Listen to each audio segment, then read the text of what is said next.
Fala galerinha, professor Sérgio na área e hoje a gente vai falar dos elementos que compõem os climas, então sem perder tempo, vamos nessa!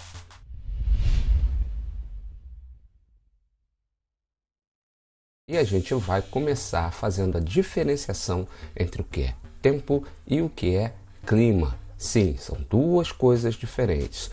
O tempo é o estado momentâneo do clima num determinado horário, num determinado lugar. Eu posso ter um clima num determinado dia que está ensolarado. Então eu não vou usar o termo clima para tratar disso. Eu vou usar a palavra tempo. Então o tempo ele está de uma forma ou de outra, né? Então eu vou usar, como está aqui, deixa eu puxar o apontador laser que fica legal, eu vou usar o verbo estar. Por quê? Porque o tempo é momentâneo. Isso significa que o tempo pode mudar. Agora, quando eu falo de clima, eu estou falando de algo mais perene, que é a sequência habitual do tempo num determinado lugar. Então, nesse caso, a gente está falando do quê? Das condições do tempo de um determinado lugar ao longo de um ano inteiro. Ele é duradouro. Ele pode, inclusive, não se alterar durante séculos, milênios. Então, no caso do clima, a gente vai usar, né, se formos perguntar numa viagem, eu vou sair daqui e vou viajar para um outro país. Qual seria a pergunta certa a se fazer? Como é o clima dessa região? Como é o clima desse lugar? Vou para outro estado e pergunto como é o clima aí. Então, vai a dica. Quando você pensa em tempo, use o verbo estar. Como está o tempo? Quando você pensar em clima, você pensa como é. Então usa o verbo ser. Por quê? Porque ele é estável, ele tende a ser mais duradouro.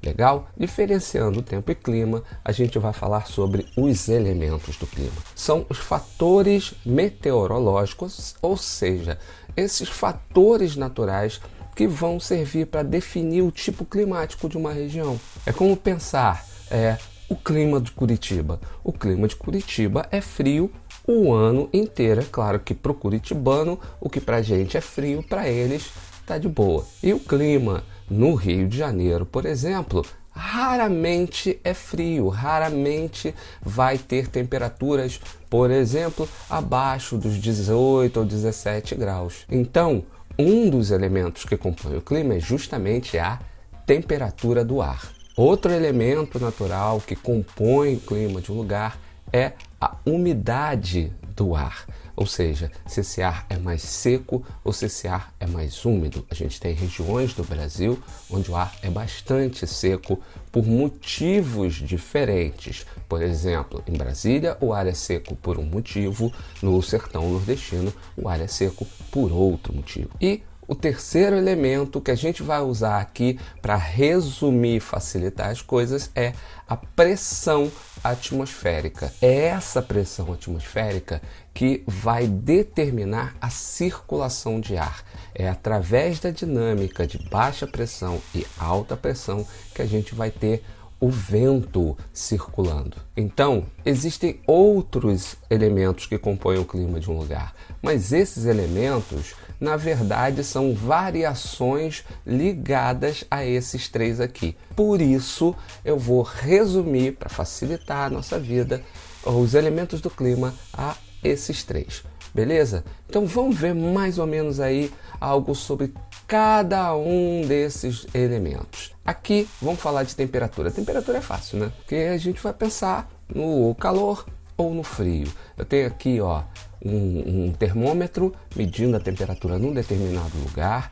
Então aqui, tá 10 graus centígrados. Para alguém que, como eu, mora no estado do Rio de Janeiro, é frio pra caramba. Mas para alguém que mora, por exemplo, na Serra Gaúcha, na Serra Catarinense, talvez já seja só a hora de vestir um moletomzinho. Aqui a gente tem duas imagens que mostram extremos, né, nessa mudança de temperatura. Aqui eu tenho um lugar onde o inverno é bastante frio, só de olhar dá para perceber isso, as árvores já desfolhadas, a neve espalhada, é até muito bonito, apesar de eu não gostar muito do frio, mas é muito bonito. E aqui do outro lado, o que eu tenho é o que parece ser um lugar de clima tropical, quente. Então, a temperatura é dos elementos o mais fácil da gente pensar, lidar com as suas consequências, apesar da temperatura do ar influenciar na pressão atmosférica, mas isso a gente vai ver já já. Bom, agora vamos falar de umidade do ar. Como é que essa umidade do ar vai interferir no clima de um lugar? Primeiro, pensar em umidade do ar é pensar na quantidade de vapor d'água que está suspenso na atmosfera daquele lugar. É também saber que essa umidade pode ser expressa em valores absolutos e relativos.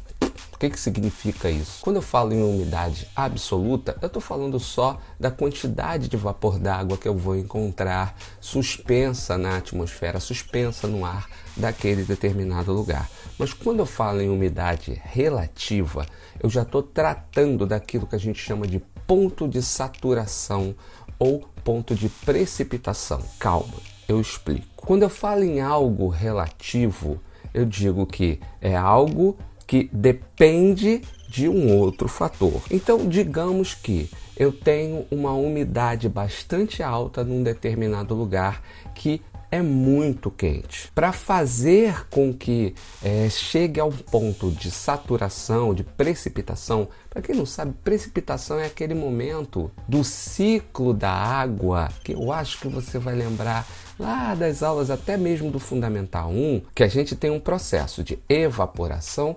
condensação e precipitação. A forma mais comum de precipitação é a chuva. Então, essa umidade relativa significa a quantidade de umidade necessária no ar, dependendo da temperatura, para fazer com que a chuva caia. Então, essa umidade vai ser relativa à temperatura que a gente vai encontrar em cada lugar. Resumindo, a ideia é essa. E então a gente vai dizer que a umidade do ar pode interferir na variação de temperatura ao longo de um dia, naquilo que a gente chama de amplitude térmica. E em lugares onde a umidade é maior, essa diferença entre a máxima e a mínima, ela é menor. E em lugares onde a umidade é muito baixa, geralmente a gente vai ter temperaturas máximas muito altas e temperaturas mínimas muito baixas, tipo como acontece numa área de deserto, como aparece aqui nessa imagem. O que acontece? A água, ela tem um potencial de controlar a variação de temperatura. Ela é um regulador térmico. Vamos pensar junto aqui numa situação? Pensa numa panela, beleza? Uma panela feita de metal. Se você pegar essa panela seca, não colocar absolutamente nada nela e puser no fogo, ela vai se esquentar de forma bem rápida, não vai? Porém, se você encher essa panela com água e colocar no fogo, o que vai acontecer é que essa água vai demorar até começar a ferver.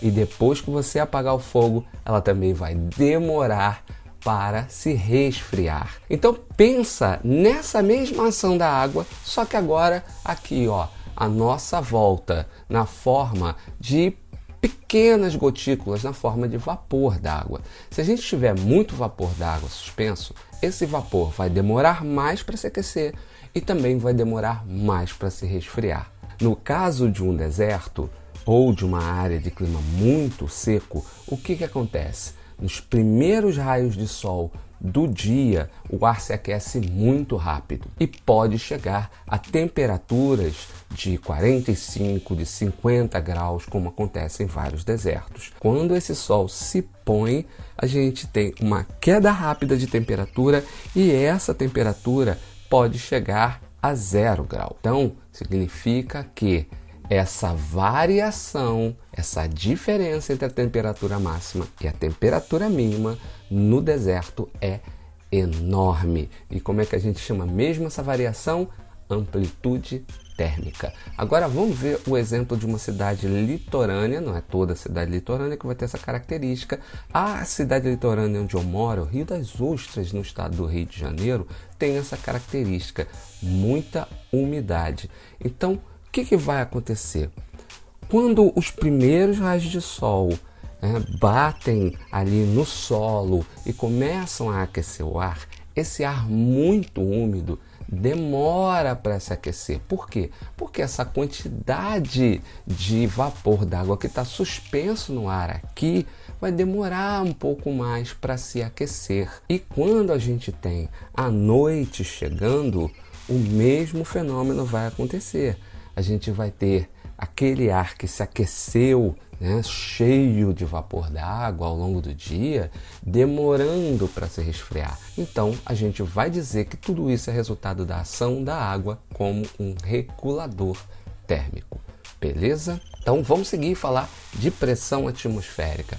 A pressão atmosférica a gente pode traduzir como o peso do ar sobre a superfície. E aí, a temperatura tem relação com isso? Sim, porque o ar frio é mais pesado e o ar quente é mais leve. Então, nessa relação, toda vez que a gente disser que o ar é mais frio e mais pesado, a gente vai dizer que a pressão é mais alta. Então, guarda aí. Ar mais frio, mais pesado e pressão, então, mais alta. Por quê? Porque se esse ar é mais pesado, ele é empurrado para baixo. No caso contrário do ar quente, pensa num balão. Quando você vai inflar um balão, o que você faz? Joga fogo para dentro desse balão e esse ar quente forma dentro do balão uma baixa pressão, o que faz com que esse balão, o ar todo ali dentro dele, seja mais leve do que o ar no exterior, e aí ele começa a se elevar. Por quê? Porque o ar quente é mais leve. Então, o ar quente mais leve, pressão mais baixa. Como essa pressão é mais baixa, a gente tende a ver esse ar quente se elevar. E isso vai interferir na dinâmica de circulação de ar, como aparece nessa figura aqui. Eu tenho duas situações. Uma área onde o ar está mais quente, ou seja, a pressão está mais baixa, e uma área de alta pressão com ar mais frio. O que vai acontecer com o ar nessa área de baixa pressão atmosférica? Como eu falei, se esse ar é mais leve, ele vai se elevar. Então eu vou ter aquilo que é chamado de corrente ascendente. Esse ar mais quente se elevando e, é claro, aquele lugar ali vai precisar ser preenchido com mais ar. E é óbvio que algum ar mais frio vai tomar o lugar daquele ar quente que se elevou. Então eu vou ter próximo aqui uma corrente descendente de ar mais frio e de alta pressão que está sendo empurrado para baixo. E ao ser empurrado para baixo, ele se espalha tomando o lugar do ar quente que se elevou. Esse movimento do ar frio, da direção da zona de alta pressão para a direção da zona de baixa pressão, é aquilo que nós chamamos de vento. Então, ar mais quente, baixa pressão, se eleva ar mais frio, alta pressão, é empurrado para baixo e toma o lugar do ar quente que se elevou. Legal? Outra coisa que a gente vai ver aí como um fenômeno provocado por essa dinâmica de temperatura e principalmente de diferença de pressão são as chamadas brisas marinha e brisa terrestre. Essa imagem vai mostrar para vocês aí duas situações numa área litorânea. Vamos olhar para a primeira imagem aqui. A gente está durante o dia. Sabemos que a água, onde a gente vai encontrar mais água, o ar vai demorar mais para se aquecer e também vai demorar mais para se resfriar. Lembra sempre do exemplo da panela. Panela seca esquenta rápido, esfria rápido. Panela cheia d'água esquenta devagar e também demora para se resfriar. Então vamos pensar aqui no mar, na praia, no oceano, né? No caso aqui próximo à praia, justamente como a água da panela. Então esse ar frio que a gente tem aqui na manhã, ele vai ser empurrado para baixo. Por quê? Porque aqui eu tenho alta pressão. E os primeiros raios de sol da manhã tendem a aquecer mais rápido o quê? Justamente a área que está seca, a parte de terra. Então esse ar quente da terra vai formar uma zona de baixa pressão e vai fazer com que esse ar se eleve. Então a gente vai ter sempre o vento vindo da área de pressão mais alta para a área de pressão mais baixa. Como nesse momento a área de menor temperatura e pressão mais alta é o mar, a gente vai ter a chamada brisa marinha. E aí, quando a noite chegar, isso vai se inverter, porque ao longo do dia inteiro essa água aqui do mar foi se aquecendo. Então quando chega a noite, essa água está quentinha. Se você lá no verão, quando você entra na água ali no início da noite, ela está sempre mais quentinha. Enquanto isso, esse ar mais seco aqui na Terra, ele vai se resfriar mais rápido. Então a gente vai ter o ar mais frio agora na Terra, ou seja, a pressão mais alta na Terra, e o ar mais quente na água, porque essa água vai demorar para se resfriar. Então o ar próximo à água vai se elevar, já que eu tenho uma zona de baixa pressão, e o ar próximo à Terra vai tomar o lugar desse ar que se eleva, já que tem alta pressão. E aí a gente tem a chamada brisa terrestre. Bom, gente, então eu vou parando por aqui. Um beijo e um abraço a todos e todas e até o próximo vídeo. Tchau, tchau.